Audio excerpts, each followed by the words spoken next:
Breaking news just coming in. We're on the ground at Cape Peninsula University of Technology. The situation has gone violent again in Cape Town. The stone pelting students were met with a stiff resistance by the police as tear gas and stun grenades flew in the air again. A journalist with the media house Daily Sun is allegedly being attacked by private security. The police told the student leaders to retreat or they will face arrest. The student leaders in turn have asked the students to disperse and gather at the Freedom Square residence. Our reporter is on the ground at the moment. We'll cross live to her. Nasipi, very good afternoon to you. We can see stones being pelted and the students being dispersed. What led to this chaos? Very good afternoon to you, Audrey, and the viewers at home.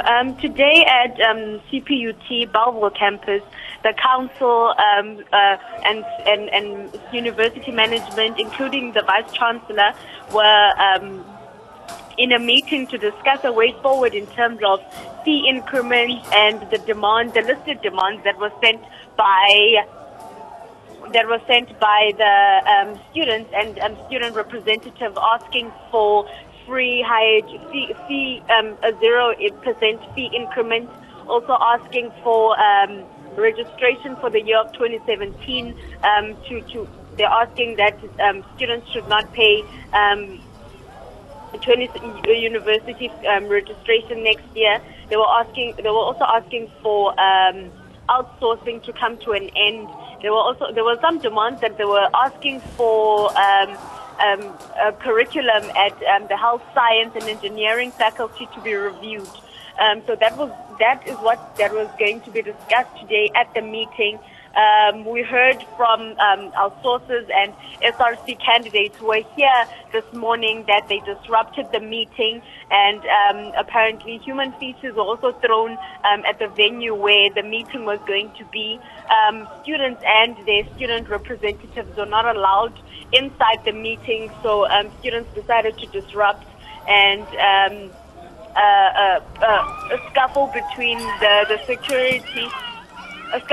security and police ensued, and then students started throwing stones at the private security who are on campus, and then stun grenades and tear gas were thrown, and also 2 journalists were attacked by private security. Now, just from the visuals we're getting from you, Nasipi, it appears the situation is still very tense. Has there been any kind of an agreement between the student leaders and the university management, or is there a risk that the situation will escalate further? The student leaders were called in by the police and basically asked the student leaders to tell the protesting students to disperse, and they were given 10 minutes. They have now moved to Freedom Square residence, where they are meeting and mapping out a way forward in terms of how they will handle the situation, if they will escalate with the protest or not. It has been a bit quiet now, but heavy police presence and private security presence is very heavy at the CPUT Bellville campus. Tell me, Nasipi, what is the bone of contention between the students and private security? Because it appears that as one of the demands and what agitated them before, the presence of private security on campus. Why are they so against having the private security there? 2 days ago, the student leaders actually were trying to file for an urgent interdict against the Minister of Police, SAPS, and also asking the Vice Chancellor to remove private security and police on campus. And they were basically saying the main reason behind this is because that they feel that the police and the private security antagonize them. Hence, we are seeing this violent protest, because the past 2 weeks we've been seeing a very peaceful protest of students just marching around campus, disrupting lectures and singing and chanting. But now that security presence and police have been deployed onto the campus, the students are becoming very violent. So that is the reason why the students have become so violent, is because of the heavy police presence, and they feeling that the security guards and the police are antagonizing them. Let me ask you this, Nasipi. I'm just rather curious. The issue of the students who dumped human feces inside of the institution's main auditorium, what was this supposed to symbolize? Have you spoken to any of the students to try and explain what exactly they were trying to achieve?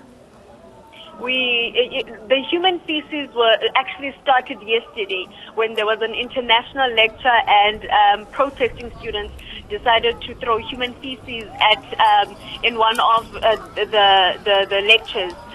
It also happened today, and they were basically saying, we spoke to the SRC candidates who said that they have been treated, the students, SRC candidates, the leaders, the student leaders, and also the workers have been treated very unfairly, and they were saying that they are giving the Vice Chancellor what he has been giving them. So that was what it symbolizes. Just take us through what the arrangement is going forward now that this meeting that was supposed to happen seems to have collapsed. What's happening now going forward? What can we expect?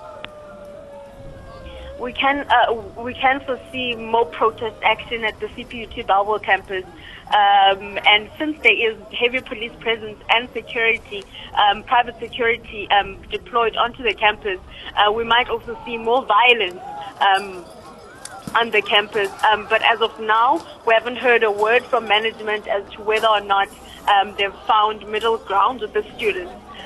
They are now being addressed. The students are now being addressed by their student leaders and SRC candidates as to what they'll be doing next. I understand one of the demands from the students with regards to the negotiations was that they wanted the meeting to be broadcast live. Do we know why this was so important to them?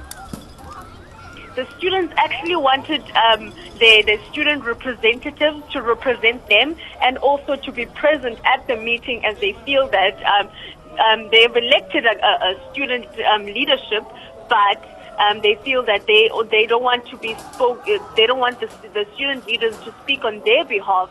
So that's why they wanted to be part of the protest.